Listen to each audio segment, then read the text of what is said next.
नमस्कार दर्शक बंधु, जय जगन्नाथ। आपण मानू मो चैनल को स्वागत। आज आमे जानिबा हिंदू धर्म रे तुलसी गछ को काहेकि एते पवित्र मना जाए एवं घरे तुलसी गछ रखिले कोन कोन लाभ मिली थाए। एही वीडियो रे आमे धार्मिक महत्व, परंपरा, आध्यात्मिक विश्वास एवं तुलसी रो औषधनीय गुण विषय रे आलोचना करिबा।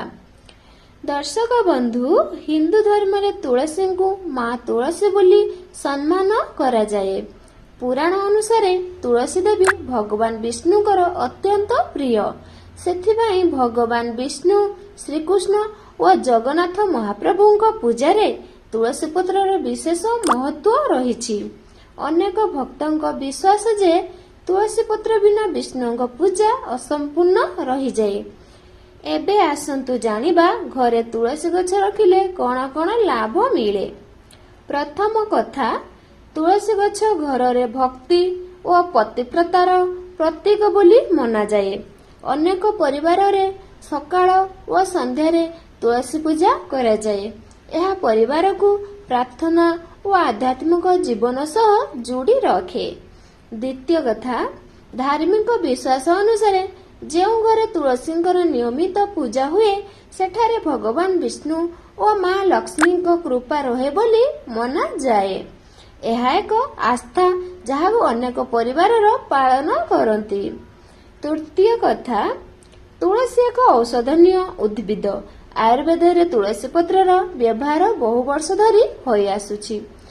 साधारण थंडा, काश किंबा गला असुविधा समय रे अनेक लोक घरोई उपचार भावे तुलसी व्यवहार करती। तेबे कौनसी रोगरे डाक्तर परामर्श नेबा जरूरी। चतुर्थ कथा, तुलसीर सुगंध घरर परिवेश को सतेज करिथाए। अनेक एहाकु घरर सौंदर्य और शांतिर प्रतीक बोली मध्य देखंती। एबे आसंतु जानिबा तुलसी पूजार किछि परंपरागत नियम। सकाळे स्नान करी तुलसी को जल अर्पण करंतु।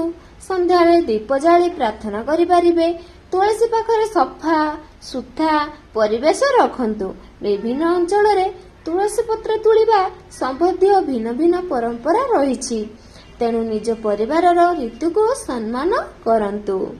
तबे दर्शक बंधु, तुलसी केवल एक गछ नुहे, यह भक्ति, परंपरा, पवित्रता और प्रकृति प्रति सम्मानर प्रतीक।